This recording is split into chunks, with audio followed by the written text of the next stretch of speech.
बेरोजगारी, पलायन और शिक्षा के बाद जो तीसरी सबसे बड़ी समस्या दिखी वो है किसानों की समस्या। बिहार का जो किसान है वो बदहाल है। हम लोग यहां से बैठकर पंजाब और हरियाणा के किसान की बात करते हैं। बिहार में जो खेती है ये कमाने का जरिया नहीं है। आप गांव देहात में सुनते होंगे, लोग कहता है कि भैया रोपनी करने आए हैं, कमाने के लिए लुधियाना जाएंगे।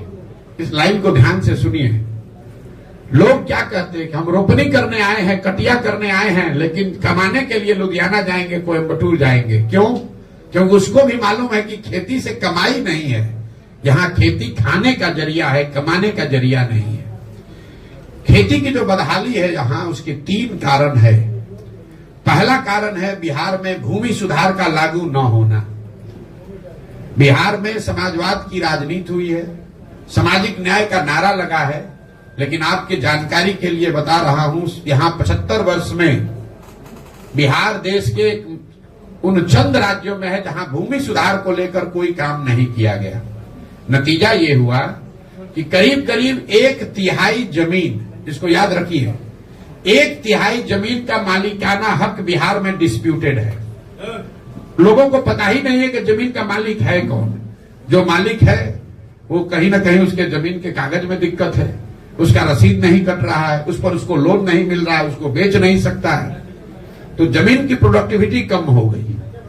दूसरी जो बड़ी समस्या है, और अभी सरकार ने जो सर्वे का काम शुरू किया है, अभी मैं आपको एक भविष्यवाणी कर देता हूं, 6 महीना में ये जमीन के सर्वे से इतना समाज में भूचाल बवाल खड़ा होना है, क्योंकि जो भ्रष्ट व्यवस्था है, पूरा जो राजस्व भूमि सुधार का विभाग है, उसके पास ना सुविधा है, ना उनके पास संसाधन है, ना उनके पास ज्ञान है। पूरी जो राजस्व की व्यवस्था है, एक अंचलाधिकारी, उसके साथ 2-3 कर्मचारी और उस कर्मचारी के साथ जुड़े हुए 5-7 अटर्नी जो कि विशुद्ध तौर पर दलाल हैं, यही लोग चला रहे हैं। आप अंदाजा लगाइए कि जब जमीनों का सर्वे किया जा रहा है, इसमें कितने बड़े पैमाने पर हेर फेर और गलती होगी और इससे समाज के कितने लोगों को परेशानी होगी। आप देखिएगा, अगले साल मार्च आते आते बिहार के हर गांव में सैकड़ों लोग अपनी जमीन के मालिकाना हक को लेकर अदालतों के और सरकारी अफसरों के पीछे, ऑफिसों के में चक्कर लगाते नजर आएंगे। ये बड़ा मुद्दा बिहार में बनने वाला है। दूसरी जो किसानों की समस्या है वो जल का कुप्रबंधन। यहाँ जो विभाग है उसका नाम है जल संसाधन। ये सबसे ज्यादा लूट वाला विभाग है। आप लोग को बता देते हैं, बिहार में हर विभाग में चोरी है, कोई ऐसा विभाग नहीं जहां चोरी नहीं है, लेकिन जल संसाधन से ज्यादा चोरी कहीं नहीं है। अगर आपको एक मजाक की बात बता देता हूं, यहाँ गठबंधन का सरकार चलता है, सब विभाग का बंटवारा होता है, लेकिन जल संसाधन का बंटवारा आज तक नहीं हुआ है। जो मुख्यमंत्री रहता है उसी के पास जल संसाधन रहता है। क्यों? दूसरे विभाग में चोरी कीजिएगा तो उसका कुछ निशान पीछे छूट सकता है, पकड़ में आ सकता है। ये ऐसा विभाग है जिसमें खुद ही से आप बाढ़ लाते हैं, खुद ही से पैसा लुटवाते हैं, खुद ही से सूखा की स्थिति पैदा करते हैं और चोरी करके फिर अगले साल फिर नया कार्यक्रम बनाते हैं। तो बिहार में जो जल संसाधन कुप्रबंधन है, इसका नतीजा ये है कि यहाँ 50% भूमि, इसको आंकड़े को याद रखिए, 50% भूमि बाढ़ से प्रभावित है, लेकिन बाकी का जो 50% है उसमें आधे से ज्यादा भूमि में जल जमाव की बहुत बड़ी समस्या है। ये आपको शायद दक्षिण बिहार में इतना नहीं दिखेगी, लेकिन जैसे ही आप तराई के जिलों से नीचे आएंगे, जो तराई के जिले हैं नेपाल से लगते हुए, वहां पर जल जमाव की समस्या उतनी नहीं है। दोनों चंपारण, सीतामढ़ी, मधुबनी, सुपौल, अररिया में उतना जल जमाव की समस्या नहीं है। लेकिन जब आप गोपालगंज जाएंगे, सिवान जाएंगे, सारण जाएंगे, समस्तीपुर जाएंगे, खगड़िया जाइएगा, बेगूसराय जाइएगा, दरभंगा जाइएगा, यहाँ कोई ऐसा पंचायत नहीं है जहां 2-4-5 हजार एकड़ जमीन जल जमाव से नहीं प्रभावित है। एक बार पानी आ गया, वो पानी निकलता ही नहीं है। और तीसरी जो बड़ी बात है, जो दक्षिण बिहार के लिए भी ज्यादा जरूर समझने वाली बात है, बिहार एकमात्र ऐसा राज्य है जहां पिछले 10 साल में सिंचाई वाली भूमि की मात्रा 11% से कम हो गई। दूसरे राज्यों में सिंचाई की सुविधाओं का विस्तार हुआ।